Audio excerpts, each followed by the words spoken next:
Amarelo, que é o mês de prevenção ao suicídio, né? E a palavra de Deus tem tantas tratativas, tantas observações tão importantes e tão bonitas para nós, e nós precisamos identificar esses assuntos que são tão atuais e colocá-los à luz da palavra de Deus também. Amém, irmãos? Filipenses capítulo 4, obrigado, querido. Versículo 1 diz assim: portanto, meus amados irmãos, permaneçam firmes no Senhor. Amo vocês e anseio vê-los, pois são minha alegria e minha coroa de recompensa. Os irmãos podem se assentar sem fechar a Bíblia. Vamos falar com o Senhor mais uma vez. Amado Deus e eterno Pai, Senhor, nós somos imensamente gratos ao Senhor, porque aprove ao Senhor nos ter em Tua casa essa noite. Rendemos graças ao Senhor, ó Deus, porque de todos os lugares que nós poderíamos estar, o Senhor nos deu graça para que fizéssemos a melhor escolha e estivéssemos no melhor lugar. Nessa hora nós suplicamos ao Teu Espírito Santo, que é nosso companheiro, que se faz presente neste lugar, que o Senhor nos abra o entendimento, nos conceda graça, virtude que vem do alto, e a Tua palavra vá de encontro à necessidade íntima do nosso coração. Nós precisamos crescer e amadurecer na Tua presença, por isso nós estamos aqui e suplicamos a Tua bênção. Que o Senhor também alcance os lares conectados com o Senhor nessa noite, assistindo o culto através das redes sociais, que o Senhor vá de encontro a cada coração, de cada irmão, de cada irmã, concede a Tua bênção a eles e dá a eles o aprendizado necessário da Tua palavra, para que possamos em Ti sermos mais do que vencedores. Assim nós te pedimos e já te agradecemos em nome de Jesus. Amém e amém, Jesus. Obrigado.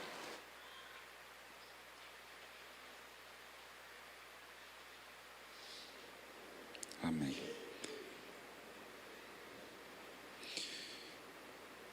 Esses dias o meu principal objetivo com essa mensagem é conseguir que os irmãos consigam refletir também que uma das situações que mais levam, né, ao suicídio, e não só ao suicídio, mas outros transtornos como a ansiedade, tem vários fatores, tem fatores que são do corpo, às vezes o corpo para de produzir alguma coisa que precisava, às vezes algo não funciona muito bem, a alimentação não está legal, alguma coisa não está assim, mas muitas outras vezes a ansiedade e alguns outros transtornos são frutos de uma espiritualidade mal vivida, de experiências mal alcançadas, de uma fé mal amadurecida no Senhor. E todas essas coisas nos levam a um estado de frieza espiritual. Então, pode ser que o seu sofrimento e a sua angústia, que você talvez atribui a uma ansiedade, seja de fato uma frieza espiritual. Então, o meu objetivo com você é que você consiga, se for esse o caso, identificar esse problema e sanar. Talvez algumas dificuldades que você tem encontrado são facilmente resolvidas e nós pecamos muito por não conhecer a palavra de Deus. Então, não desmereço aqui a depressão e a ansiedade como um problema clínico, tá? Eu compreendo que, quando Paulo fala de ansiedade, ele fala de preocupação. Ele não fala do transtorno clínico de ansiedade, que precisa de ajuda, que precisa de apoio. Ele está falando da preocupação. Só que eu sei também que essa preocupação, se não tratada, ela evolui e ela começa a dominar os nossos pensamentos. Tá? Então, não estou aqui para dizer para ninguém parar de tomar remédio ou abandonar qualquer tipo de tratamento, não, pelo contrário. Estou aqui para te apontar o caminho, que a fé talvez seja o elemento que te falta nessa caminhada, para te agregar. Claro para todo mundo? Então, tá bom. Eu me recordo de ter visto já algumas vezes um estudo que foi feito sobre os conjuntos, né, os cargos e as posições, não digo profissão, mas as posições dentro da nossa sociedade, que mais sofrem com ansiedade, com angústia, com aflição. Aí, dentre elas, a gente tem o policial, e é muito fácil de compreender, porque ele coloca a vida dele, muitas vezes, em risco pela vida de alguém que ele nem mesmo conhece. Isso é de se gerar uma angústia esperada todos os dias. O médico, que se minimamente for comprometido com o seu afazer, vem sobre ele uma preocupação, afinal de contas, a vida do outro está na mão dele. E essa angústia vem porque, muitas vezes, ele se culpa por não ter conseguido salvar alguém, porque naquele momento ele não tinha os conhecimentos necessários, ou porque ele não fez a medicação da forma correta, então é uma função muito angustiante. E nesse estudo eu achei muito curioso que o terceiro cargo, e eu não digo profissão, porque pastor não é profissão, é vocação, e o terceiro era o pastor, e não é muito difícil de entender, porque, vou te dar um exemplo, né? O pastor recebe várias perguntas que, irmãos, não está nele a resposta. Pastor, meu filho começou a gostar de homens, pastor. Ô, irmão, eu vou chorar com você e vamos orar junto para que ele encontre em Cristo uma vida saudável. Mas por que, pastor, que ele fez isso? Não está no pastor. Pastor, o meu marido traiu, o meu marido saiu de casa, pastor, por que isso aconteceu? Pastor, a minha empresa faliu, a minha empresa fechou. Por que, pastor, que isso aconteceu? Não está no pastor. Essa resposta não está nele. Ah, pastor, eu era um excelente funcionário, a empresa me mandou embora. Não sei nem se você era um excelente funcionário, irmão. Muito mais por que a empresa te mandou embora. Não está sobre a responsabilidade do pastor. Só que aí, quando você passa por uma situação que te gera angústia, aquilo ali domina seu pensamento durante um certo tempo. Agora, quando você lida com as suas e lida com outras situações e parece que está tudo dando errado à sua volta, aí é que a gente precisa lembrar da fé. Sabe por quê? O que eu estou tentando te explicar não é para te desmotivar de pensar assim, poxa vida, se nem para pastor está fácil, imagina para nós. Não, o objetivo é o contrário. O objetivo é te explicar que não é fácil para ninguém, que não é fácil nem para quem tem um cargo e nem para quem não tem um cargo.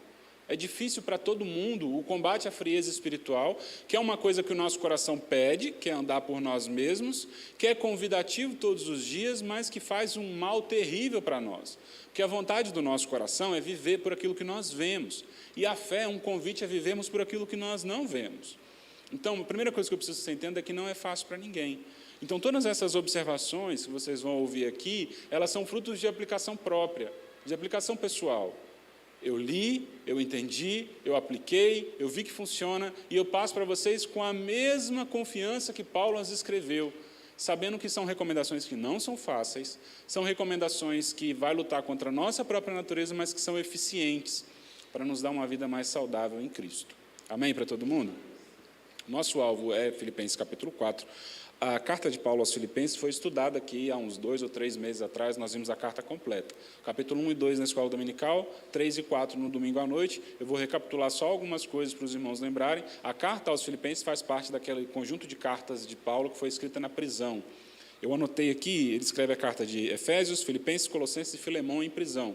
Ou seja, Paulo estava preso, ele não tinha acesso à igreja de Filipos, assim como ele não tinha acesso a outras igrejas, mas ele sabia de coisas que estavam acontecendo dentro daquela igreja, muito provavelmente por causa de um irmão chamado Epafrodito, que leva um nome bonito para você botar no seu filho, irmão Epafrodito, que levava as informações para Paulo do que estava acontecendo, para que Paulo o recomendasse e o exortasse, né? Epafrodito fazia a mesma coisa que alguns irmãos fazem hoje. Pastor, aconteceu isso e isso. Por quê? Epafrodito fazia a mesma coisa. E aí eu creio muito na autoridade de Jeremias, quando ele diz, o Senhor diz, eu vos darei pastores segundo o meu coração, porque a sabedoria e o conhecimento não está na figura do pastor, mas Deus o incube pela noção de autocuidado do rebanho para que saiba aconselhar e orientar. Eu creio nisso. Assim a palavra de Deus me instrui.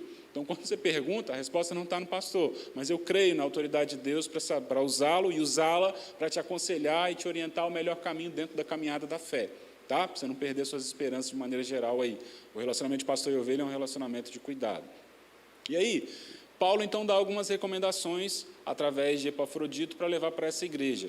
O curioso é que essa igreja, diferente da igreja de Corinto, por exemplo, é uma igreja muito afetuosa por Paulo. É uma igreja muito próxima de Paulo. Paulo tem alegria por aquela igreja por causa do relacionamento de amor que existe entre eles.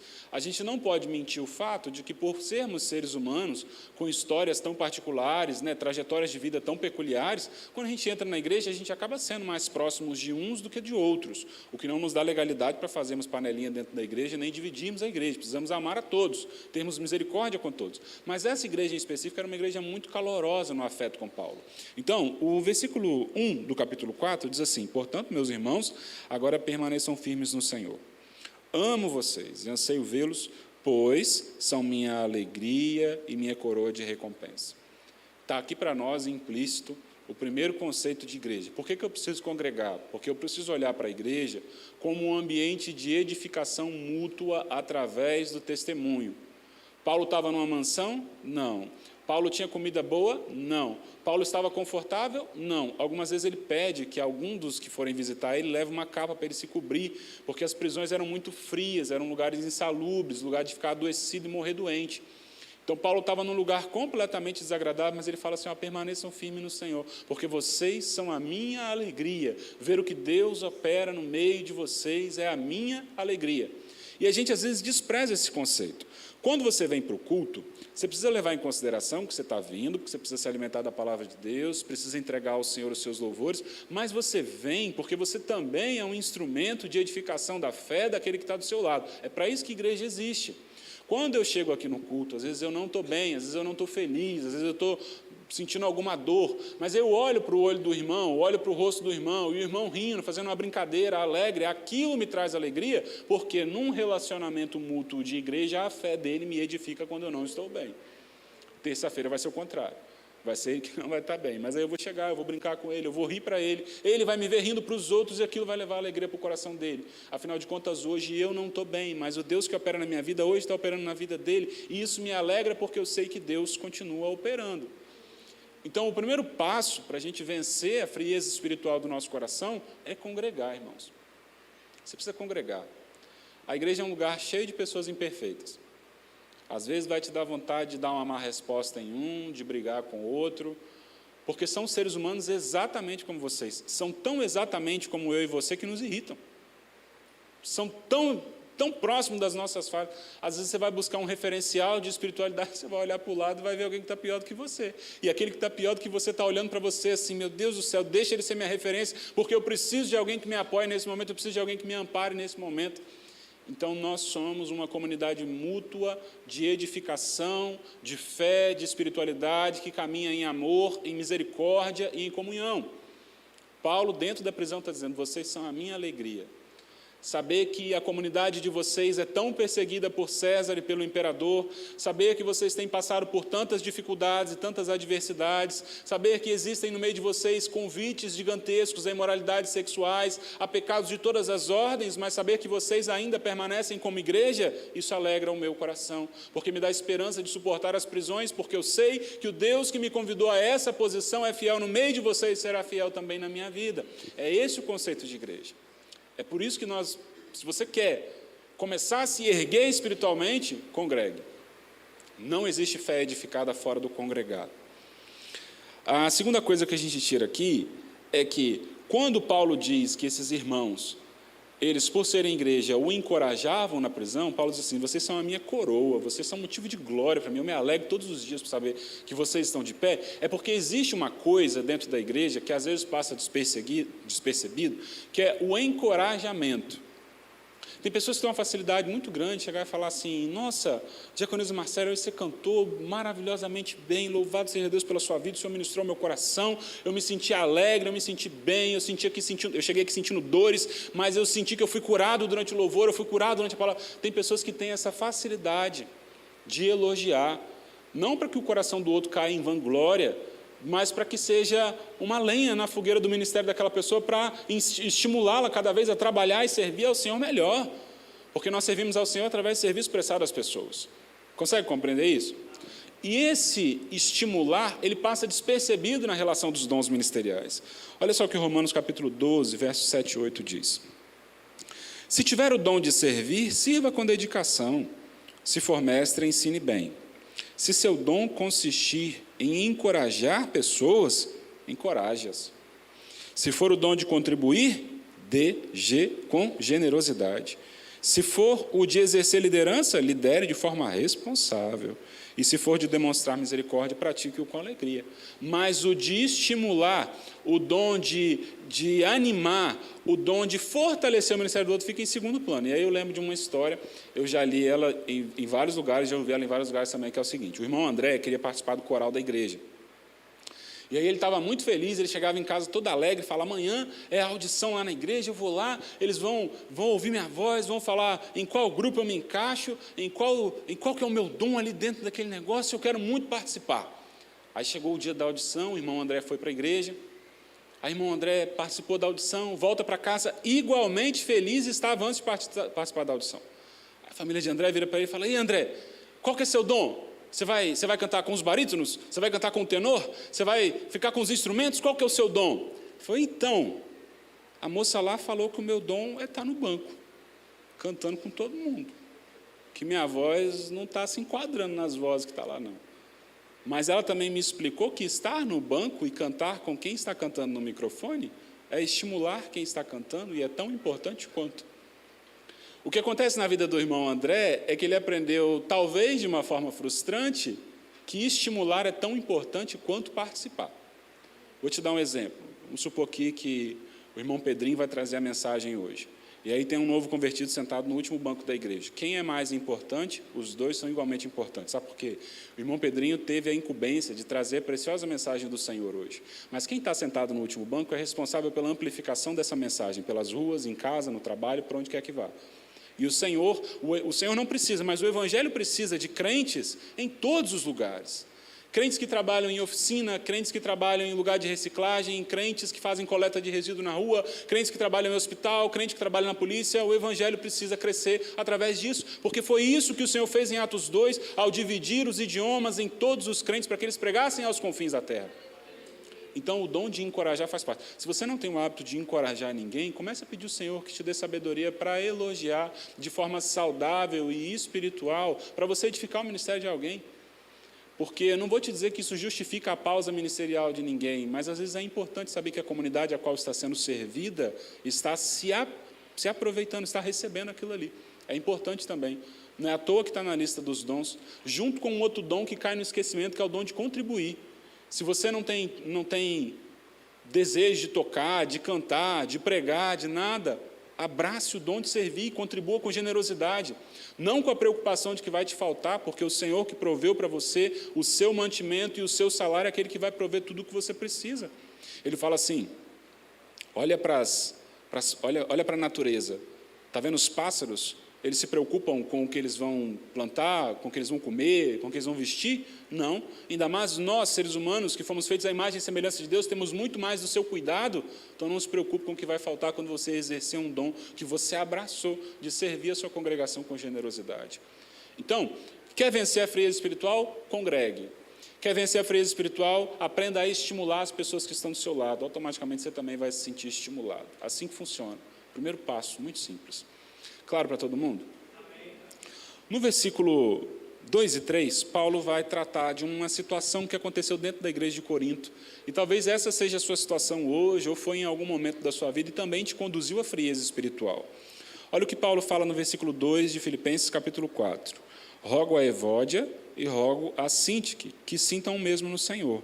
E peço-te também a ti, meu verdadeiro companheiro, que ajude essas mulheres que trabalharam comigo no Evangelho, e com Clemente, com os meus outros cooperadores, cujos nomes estão no livro da vida, no rol do livro da vida. Quem era Evódia e quem era Sintique? Eram duas mulheres da igreja da região de Filipos.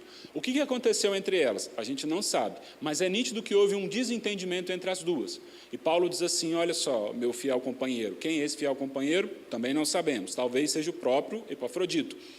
Meu fiel companheiro, eu peço que você ajude essas duas mulheres, porque elas são crentes verdadeiras e genuínas no Senhor. Elas trabalharam comigo em prol do Evangelho, trabalharam com Clemente em prol do Evangelho, trabalharam com diversos outros homens de Deus no meio do Evangelho, mas por algum motivo, que Paulo não revela, elas entraram em discordância, elas tiveram um conflito em alguma coisa, e elas deixaram de sentir o mesmo no Senhor, que é o versículo 2.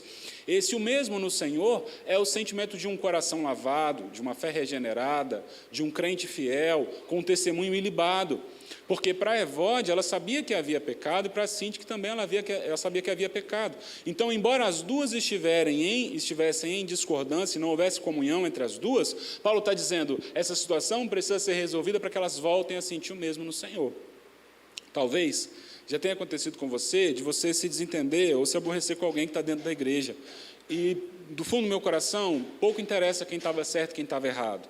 Porque se houve um desentendimento que não chegou a uma resolução saudável, onde vocês conseguem se estimular mutuamente, que vocês conseguem se motivar mutuamente, onde não há alegria no coração de vocês mutuamente, se isso acontece é porque não há o mesmo sentimento no Senhor. E Paulo está dizendo, o coração precisa ser lavado. Pastor, houve um desentendimento, mas Joãozinho não quer mais olhar na minha cara. Houve esforço pela comunhão? Se houve, louvado seja Deus por isso, vida que segue. Claro para todo mundo? Amém, irmãos? Amém. Isso não é para martirizar ninguém, não. É para você entender que, se houve um desentendimento, ele precisa ter pressa de que seja consertado. Talvez esse desentendimento não seja aqui. E aí eu deixo um recado para todo casal que é envolvido dentro da igreja. Se um toca, o outro canta, se um prega, o outro não toca nem canta, mas está ali no banco, enquanto um está pregando e está dirigindo, Satanás tem uma facilidade, um prazer muito grande de investir contra esse casal, para que vocês cheguem aqui debaixo de discussão. Para que vocês cheguem aqui debaixo de contenda, debaixo de discórdia, debaixo de problema. Porque tudo o que você vai ministrar naquela noite vai passar por esse filtro. Aí você vem aqui dirigir o culto, ou vem tocar, ou vem cantar, ou vem ficar na porta, ou vem participar dos conjuntos com o bico arrastando no chão. Isso não pode, irmãos. Por que não pode? Porque tudo que sai de você naquele momento vai sair passando por esse filtro. Então, seu coração precisa ser o mais rápido possível lavado. Só que quando Paulo fala para que Evódia e Síntique sejam socorridas, ele não fala isso só baseado no capítulo 4.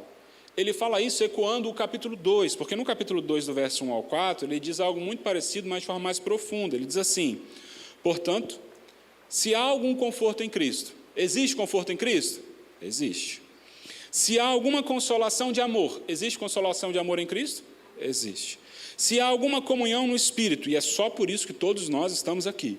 Se há alguns entranháveis afetos e compaixões, ou seja, algo muito íntimo existe com Cristo, e é óbvio que isso existe, Paulo diz assim no versículo 2, completai a minha alegria para que sintais o mesmo, aí ele usa a mesma expressão, tendo o mesmo amor, o mesmo ânimo, sentindo uma mesma coisa. Versículo 3, nada façais por contenda ou vanglória, mas por humildade, cada um considere os outros superior a si mesmo. O que Paulo está dizendo no capítulo 2 é que o caminho para que se mantenha a comunhão dentro da igreja, para que não tenha discórdia, e essa discórdia não leve ninguém à frieza espiritual, Paulo está dizendo, é necessário que, em detrimento da comunhão do Espírito Santo, da consolação que há em Deus, da misericórdia derramada pelo Cordeiro sobre nós, é necessário que haja em todos um sentimento de servir aos outros, considerando-os superiores a si mesmo. Pastor, Paulo está dizendo que eu tenho que me colocar como um tapete para todo mundo? É óbvio que não. O que Paulo está tentando explicar é que esse sentimento de colocar os outros em superioridades a si é muito fácil de ser visto quando uma mãe está cuidando de um filho, por exemplo. A mãe está ali sentada com o filho. Se faltar comida no prato do filho, o que nós aprendemos no senso comum é que a mãe ou o pai tira do próprio prato, coloca no prato do filho. Deveria ser assim. Se não é, tem algum negócio errado com o seu coração, precisa ser sarado. Afinal de contas, crianças não pedem para vir ao mundo. Filho não pede para nascer. Se eles vieram, agora é a responsabilidade do pai e da mãe cuidar. Amém? Agora, quando você olha para o relacionamento do pai e da mãe, que estão ali cuidando do filho, aí, eu não sei se você vai entender o que eu quero dizer, mas funcionalmente, dentro da estrutura familiar, os mais importantes são o pai e a mãe. Porque se o pai e a mãe não trabalhar, não tem comida. Se o pai e a mãe não trabalhar, não tem remédio. Se o pai e a mãe não trabalhar, não tem roupa, não tem onde dormir. Então, dentro da estrutura familiar, o menos importante é o filho. Concorda? Agora, se falta no prato do filho, os pais tiram do próprio prato e colocam no prato dele. Eles estão se colocando como tapete para o filho pisar? Não, mas eles estão reconhecendo no filho uma vulnerabilidade que eles não têm e eles precisam suprir. E isso é colocar os outros superiores a si. Na teoria é muito fácil. Agora, na prática, é você olhar para alguém que os cabelos já embranqueceram e reconhecer que aquela pessoa é cabeça dura e você precisa ter misericórdia com ela. Que aquela pessoa vai um dia te olhar e te cumprimentar, no outro vai olhar para você com a cara virada e você tem misericórdia com ela. Lembre-se do que eu te disse. São tão parecidos conosco que às vezes nos irritam. Porque a igreja é isso, um conjunto de pessoas imperfeitas, lutando para ser salvo, renunciando à própria vontade e à carne todos os dias. Então, Paulo diz, tenham os outros como superiores a si. Marido tem a esposa como superior a si. Esposa tem o marido como superior a si. Pais têm os filhos como superiores. Mas é na relação do cuidado, é na relação do amor. O Evangelho não te manda se colocar como tapete para ninguém pisar, porque o próprio Deus vai te humilhar se você se exaltar. Ele não manda você fazer isso, porque Ele mesmo faz. O que a palavra de Deus não diz que os humilhados serão exaltados, Ele diz aqueles que se humilham serão exaltados. E se humilhar é estar em uma posição de humildade, sabendo que eu nada sou e você nada é. E se nós morrermos, terça-feira tem culto do mesmo jeito. E se nós não estivermos aqui, outros estarão pregando. E se você não quiser tocar e não quiser cantar, Deus levantará outros como sempre fez. Nessa posição de saber que nesse mundo tão grande eu não peso e não represento absolutamente nada, dada a sua complexidade e vastidão, eu tenho que lembrar que eu sou amado por um Deus que diz que a salvação é para mim se eu renunciar à minha própria vontade. Isso me coloca numa posição de humildade. E essa posição de humildade me evita entrar em conflitos e me evita chegar à frieza espiritual. Claro para todo mundo? Congregue, Paulo diz no capítulo 4, versículo 1, é preciso congregar. Alimentem-se mutuamente espiritualmente. 2 e 3, cuidado, porque a igreja é composta por pessoas como você, e essas pessoas podem te machucar muitas vezes, assim como já te machucaram. Tenho certeza que isso já aconteceu comigo, já aconteceu com você também. Tem certeza que já te feriram, que já te aborreceram, que já te decepcionaram, que já te frustraram, mas nada disso é permissivo para que você abandone a sua fé. Porque decepção você vai encontrar lá fora e aqui dentro, porque lá fora e aqui dentro tem pessoas humanas. Você só não vai encontrar ela no Senhor Jesus, que deu uma promessa para mim e para você que é fiel e verdadeira, que se nós renunciarmos à nossa carne e perseverarmos até o fim, receberemos a coroa da vida eterna. Amém para todos? Amém. Então tá bom. Aí a gente chega no versículo 4 de Filipenses 4. Eu vou ler para você o 4 e o 5. Depois faço algumas observações. Primeiro, Paulo diz assim: alegrem-se sempre no Senhor, repito, alegrem-se. Versículo 5, que todos vejam que vocês são amáveis em tudo o que fazem. Lembrem-se de que o Senhor virá em breve.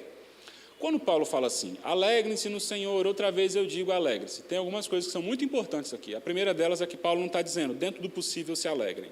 É uma ordem, é uma recomendação expressa, autoritária. Alegrem-se. Você precisa ser alegre. Ele não está dizendo que se der, quando o emprego estiver bom, a saúde estiver boa, o casamento estiver bom, a igreja estiver legal, o louvor estiver legal, a pregação te agradar, aí você se alegra. Não, é uma ordem expressa em tempo integral. Alegrem-se, outra vez vos digo, alegrem-se. Essa é a primeira observação. Não é dentro do possível. Nós precisamos nos alegrar. Independente do que você passe, você precisa se alegrar. A segunda coisa é que esse alegrem-se, ele não tem um tom de algo particular. Não é eu olhar para você e eu, por te conhecer, saber que você é uma pessoa alegre.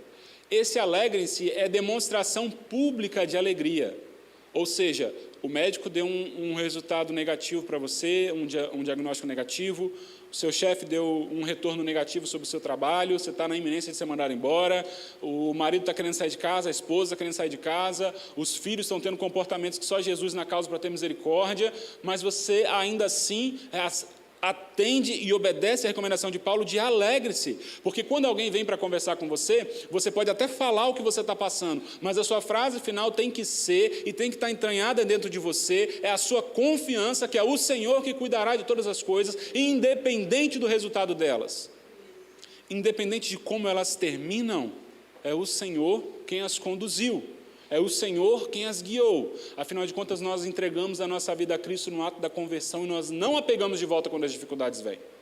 Pelo contrário, nós as deixamos confiantes nas mãos do Senhor, porque é Ele quem nos guia, é Ele quem nos rege. Eu tenho uma dificuldade muito grande de entender um determinado conjunto de crente que está sempre chorando, está sempre triste. E aí, irmão, como é que você está? Estou na prova, ou estou passando pela prova. Irmãos, na prova todo mundo está. O preço do mercado não subiu só para uns, não, subiu para todo mundo. O salário não acompanha para todo mundo. Está difícil manter a saúde para todo mundo, meu querido, está difícil para todo mundo. Só que por que alguns conseguem se alegrar e outros sempre têm palavras de desânimo e choro? Porque esses que já aprenderam a se alegrar é que sabem que os preços podem subir, mas o Senhor deu ordem a mim e a você que olhasse para a natureza e me alegrasse, porque a natureza não se preocupa com si, é o Senhor quem a sustenta. Se eu não consigo viver essa realidade, eu preciso me converter. Para eu me alegrar no Senhor, eu preciso me converter todos os dias. Porque aos meus olhos muitas coisas são boas, agradáveis, importantes, mas aos olhos do Senhor é agradável e importante que a minha alma esteja em submissão e sujeição a Ele. O versículo 6 diz assim: não vivam preocupados com coisa alguma.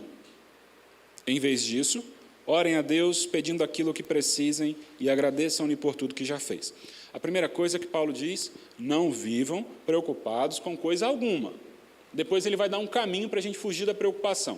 Mas quando ele diz não fiquem preocupados por coisa alguma, nós sabemos que as nossas aflições são conhecidas pelo Senhor mediante a oração. Logo, nós precisamos orar ao Senhor pela salvação da nossa casa, pela provisão financeira da nossa família, por coisas sérias, mas também precisamos estabelecer comunhão com o Senhor em coisas que são consideradas banais e triviais. Não tem problema algum você orar ao Senhor pedindo que o próximo ônibus que vem para você entrar seja um ônibus mais vazio. Não tem problema nenhum nisso. Porque quando nós restringimos o nosso relacionamento com o Senhor a somente pedir a Ele coisas sérias e ter conversas sérias com Ele, nós negligenciamos a maior graça do Evangelho, que é o Cristo que se encarnou e se fez carne para conhecer todas as nossas aflições. É uma camisa que você quer? É uma calça que você quer? É um celular? É um carro? Nós precisamos estabelecer comunhão com o Senhor para que todas as nossas angústias sejam conhecidas por Ele. Isso faz parte da comunhão com o Senhor. Agora, é verdade que muitas situações no nosso dia a dia nos levam à ansiedade. E aí Paulo dá um caminho para nós fugirmos da ansiedade e depois ele dá alguns conselhos. O caminho de Paulo para nós fugirmos da ansiedade é simples. Está na segunda parte do versículo 6. Em vez disso, em vez do quê? De viver preocupado. Ele fala assim: orem a Deus, pedindo aquilo que precisam e agradeçam por tudo o que Ele já fez. Ele dá um caminho com 3 passos. O primeiro deles, orar. Por que Paulo manda a gente orar? Não devia ser óbvio orar quando a gente está com dificuldade? Devia, mas é completamente contrário à nossa natureza. Eu estava lendo esses dias um estudo que fala da diferença do comportamento da idade das pessoas, né? Quando você tem uma pessoa mais jovem, mais nova, ela tem uma tendência a tentar resolver o problema em si o quanto antes. Então, se tem alguma coisa, se o vizinho parou com o carro com o som alto na porta, quanto mais nova é a pessoa, maior é o ímpeto da pessoa ir em direção a ele, pedir para baixar o volume, pedir para tirar o carro, para tratar o problema de maneira específica. Isso acontece em todas as áreas, no trabalho, no casamento. Às vezes a esposa teve um comportamento que não agradou, ele quer falar na hora, ele quer expressar na hora, ele quer emitir o pensamento dele na hora. À medida que os anos passam, isso muda. Aí as pessoas chamam isso de maturidade, que é, o carro parou ele na porta, mas peraí, deixa eu ver se ele vai embora, deixa eu ver se ele vai estacionar, deixa eu ver se ele vai ficar, deixa eu ver primeiro. A esposa falhou, o marido falhou, deixa eu ver se isso aqui foi só uma vez, deixa eu ver se isso aqui é constante, se isso aqui é sempre. Eu gradativamente aprendi que, embora seja necessário corrigir os obreiros, é mais importante você deixar eles falharem na mesma coisa, pelo menos umas 2 ou 3 vezes, para que eles percebam o próprio erro, para que eles percebam a própria falha. Isso dá mais legalidade para eles olharem para o próprio erro e falharem. Precisa ser feito isso com a nossa família também. Você precisa olhar para a sua esposa, olhar para o seu marido, para os seus filhos, e olhar para eles assim, pensando, será que isso vai acontecer uma vez só? Será que isso vai se repetir? Porque isso é um traço de maturidade. Agora, quando Paulo fala que nós precisamos orar, é porque a nossa vontade natural é tratar o problema. Se alguém me aborreceu, eu vou direto em cima da pessoa. Se alguém me desrespeitou, como Evódia e Síntica tiveram um desentendimento, vai um em cima da outra e tenta resolver, estou aqui para resolver. E não é assim que funciona. Porque a palavra de Deus nos dá um conselho valiosíssimo para fugirmos da ansiedade. O primeiro passo é orar. O que é que te afligiu essa semana? Antes de começar a te afligir, antes de dominar o seu pensamento, quantas horas você investiu pensando nessa mesma situação? Será que esses pensamentos foram precedidos pela oração? Será que você orou por essas coisas antes? Ah, pastor, eu orei, mas ainda assim eu fui dominado pela ansiedade por essa questão assim, assim, assado. Aí vem o segundo passo. Pedindo aquilo de que precisam. Só que esse pedir não é só falar com Deus aquilo que você quer, mas é o pedir de maneira confiante. É você pedir sabendo que se Deus fizer, louvado seja Deus por isso, porque Ele fez aquilo que eu queria. Mas se Ele não fizer, louvado seja Deus por isso, porque Ele fez aquilo que é melhor. E o Senhor sabe como nos conduzir. Então, o primeiro passo é nós orarmos. E orar é contra a nossa vontade natural. O segundo passo é nós pedirmos confiantes ao Senhor. Então, quando você pedir alguma coisa ao Senhor, confie que Ele fará ou o que você pediu, ou melhor do que você pediu, para preservar a sua fé, a sua comunhão, a sua vida, a sua espiritualidade. E o terceiro ponto que Paulo diz é agradecendo por tudo o que Ele já fez. Eu tenho certeza que você já teve preocupações financeiras. Mas se você olhar para o passado, quantas vezes o Senhor permitiu faltar o alimento sobre a sua mesa? Eu tenho certeza que você já se preocupou com a sua saúde. Mas Deus já te deixou morrer alguma vez? Não, por isso você está aqui. Então, quando Paulo fala assim, agradeçam por tudo o que Ele já fez, é porque nós precisamos constantemente olhar o que o Senhor já fez nas nossas vidas, entendendo que Ele sempre, de maneira sobrenatural e perfeita, sempre fez o melhor, por mais que estivesse longe da nossa compreensão. Ele sempre fez o melhor. Nós erramos muitas vezes. Tomamos o controle da situação, tentamos conduzir pelos nossos próprios comportamentos, pelas nossas próprias decisões, erramos várias vezes, erramos feio, mas o Senhor sempre fez perfeito sobre as nossas vidas. Então Paulo fala, é simples, orem, confiem e agradeçam, refletindo sobre o que Ele já fez. Se de tudo o que eu falei essa noite eu pudesse pedir que você gravasse uma coisa em especial, é essa última parte. O versículo 7 diz assim, então, depois de terem feito esses passos anteriores, de se preocupado contra a frieza espiritual, orado, pedindo, confiando e agradecendo, refletindo o que o Senhor fez, então vocês experimentarão a paz de Deus, que excede todo o entendimento, e que guardará o seu coração e a sua mente em Cristo Jesus. Primeira coisa, paz não é ausência de problema. Paz não é ausência de problema. Paz é estar o mundo se acabando à sua volta, mas o seu coração ser invadido por uma certeza de que tudo vai dar certo e que o Senhor vai conduzir todas as coisas da melhor forma possível. Isso é paz. Vou dar um exemplo para você com um outro assunto: saúde. O que é saúde? Saúde é não ter doença, é a ausência de enfermidade. Será que é mesmo? Aí vai lá Joãozinho, passa por um check-up, está tudo bem, não está anêmico, o colesterol está em dia, pressão está em dia, glicose está em dia, está perfeito, o corpo está maravilhosamente bem. Mas essa mesma pessoa, por algum motivo, passou por alguma decepção, alguma frustração, não está dormindo, não está conseguindo se alimentar bem, não está conseguindo conviver com as pessoas, perdeu o prazer de estar no meio das pessoas, está se afundando em um processo de depressão. Essa pessoa está saudável? Não está. Porque saúde não é só ausência de doença. Perfeito? Da mesma forma, paz não é ausência de problema. Você pode ser uma pessoa com vários problemas na sua vida. Pode ser que antes de você chegar para cá, quando você colocou seu celular no silencioso, tinha ali umas 5 ou 6 mensagens de problemas para você resolver já amanhã. Você tem vários problemas para resolver. Agora, nenhum desses problemas determina a paz que pode inundar o seu coração, porque paz não é ausência de problemas. Você pode estar numa praia perfeita, numa rede, com água de coco, e ainda assim não ter alegria nenhuma naquilo ali, com a mente a milhão, pensando 1 milhão de coisas ao mesmo tempo. Agora, você pode estar num lugar com várias pessoas conversando alto, fazendo barulho, gritando ao mesmo tempo, e o seu coração está plenamente tranquilo e confiante naquele que te chamou. E quem está dizendo isso? Eu disse no início da mensagem. Eu li, entendi, apliquei, vi que funciona exatamente como Paulo ensina. E é real para nós. Então, a primeira coisa que eu preciso que você entenda é, depois de você ter orado, pedindo, confiante, e refletir sobre o que o Senhor já fez, é que paz haverá no seu coração, não sendo ela a ausência de problemas. Deus vai te dar paz, nem sempre removendo os problemas. Todo mundo entendeu isso?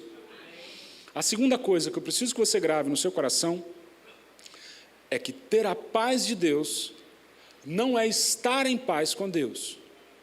Vou ler para você o texto de Romanos, capítulo 5, verso 8 ao 10, que diz assim: Paulo explicando para os irmãos de Roma sobre o sacrifício de Cristo, ele fala o seguinte: mas Deus prova o seu amor para conosco em que Cristo morreu por nós, sendo nós ainda pecadores. Logo, muito mais agora, tendo sido justificados pelo seu sangue, seremos salvos por ele, salvos da ira. Porque se nós, sendo inimigos de Deus, fomos reconciliados com Deus pela morte de seu Filho, muito mais, tendo sido já reconciliado, seremos salvos pela vida. Todo ser humano, antes da conversão, é inimigo declarado de Deus, amante de si mesmo, das suas próprias paixões. Por mais que diga assim, não, eu creio que Deus existe. Não, eu sei que Deus opera milagres, eu de vez em quando oro, eu de vez em quando vou à igreja. Se não houver conversão, somos inimigos de Deus. Tiago, capítulo 4, verso 4.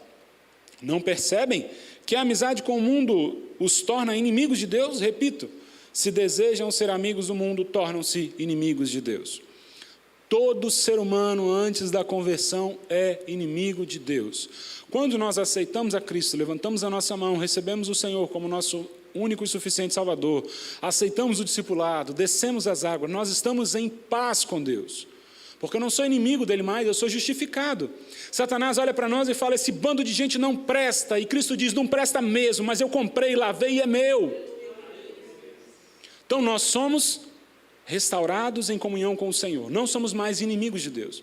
Mas existe uma outra coisa diferente, que é ter a paz de Deus. E é isso que Paulo está ensinando para os irmãos de Filipenses. Paulo está falando para um grupo de gente que é crente. E esses crentes não são inimigos de Deus, mas ele diz assim, é possível que a ansiedade os domine, e vocês não tenham essa paz que vem de Deus. Então, orem, peçam a Deus confiante e agradeçam pelo que Ele fez, porque se você tem preocupações, você as teve em outro momento, e o Deus que não te desamparou no passado, não te desampara hoje. Mas a paz que vem de Deus não é estar em paz com Deus. Eu me converti, agora eu vou ser uma pessoa cheia de paz. Não. Você pode ter se convertido e ainda assim a sua mente ser completamente tomada pelas aflições dessa vida. Estar em paz com Deus é mediante a sua conversão. Ter a paz que vem de Deus exige de você o esforço da oração.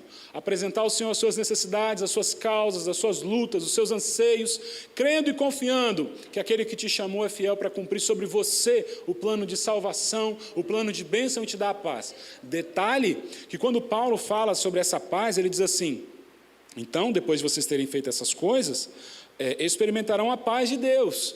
E essa paz, ela não é reconhecida no meio humano, porque ela não é alcançada através de medicamentos, ela não é alcançada com um bom salário, com um bom casamento, com uma igreja confortável. Não, ela é alcançada única e exclusivamente mediante uma vida de oração concreta, contínua, que não cessa, que não esfria, que não abandona.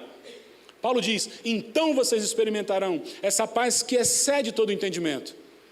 E qual que é a diferença dessa paz para a paz que vem de um bom salário e de um bom casamento? É que um bom salário e um bom casamento são vulneráveis. Se o salário diminuir, a paz foi embora. Se o casamento não estiver bem, a paz foi embora. Se a saúde não estiver bem, a paz foi embora. Agora, a paz que vem de Deus e excede o entendimento humano, ela não se vai, porque Deus diz assim: e guardará, no sentido de montar guarda, uma guarda militar, com soldados fortemente armados para proteger essa paz que está dentro do seu coração. Essa paz que excede todo o entendimento humano, que não é alcançada por meios humanos, inundará o seu coração e Deus aguardará o torno do seu coração e da sua mente para que ela não se esvá. Porque você já aprendeu a confiar não naquilo no que os seus olhos veem, mas naquilo que o Senhor tem feito nas nossas vidas. E Paulo termina esse assunto com a igreja dizendo assim: por fim, irmãos, quero lhes dizer só mais uma coisa. Concentrem-se em tudo que é verdadeiro, nobre, correto, puro, amável, tudo que é admirável. Pensem no que é excelente, digno de louvor. Continuem a praticar tudo que aprenderam e receberam de mim, tudo quanto ouviram de mim e me viram fazer. Então o Deus de paz estará com vocês. Sabe por quê? Paulo sabe que uma das coisas mais importantes para nós mantermos a nossa paz é nós conduzirmos o nosso pensamento àquilo que é bom, aquilo que é agradável, aquilo que é a louvor, aquilo que é a comunhão, aquilo que é a paz. Você já parou para pensar que quando você começa a pensar nos seus problemas, nas suas lutas, você automaticamente começa a ficar ansioso, começa a ficar triste, começa a ficar preocupado? Paulo diz: para que a paz que vem de Deus inunde o seu coração e aí permaneça, conduza o seu pensamento a tudo que é bom. Conduza o seu pensamento à leitura da palavra, à oração, encha a sua casa com louvores, encha o seu carro, o seu celular com louvores que edificam a sua alma, para que essa paz não fuja de você, mas ela habite dentro do seu coração em manutenção contínua, e você alimente essa paz dentro de você, para que essa guarda ao redor do seu coração te proteja no dia da angústia e da aflição. Não deixe para desenvolver uma vida de oração com o Senhor quando a tribulação vier. Desenvolva hoje, porque hoje é tempo oportuno. Cultive uma vida de oração, ore, peça confiante e agradeça por tudo o que o Senhor já fez. Pastor, mas eu já tentei fazer isso aí, mas as minhas lutas são difíceis demais. É uma provação que, irmão, se você pensou dessa forma, eu preciso te dizer que você é um ser humano extra especial. Porque 1 Coríntios capítulo 10, verso 13 diz: não sobreveio sobre vós tentação senão humana, mas fiel é Deus, que não vos deixará tentar acima do que podeis.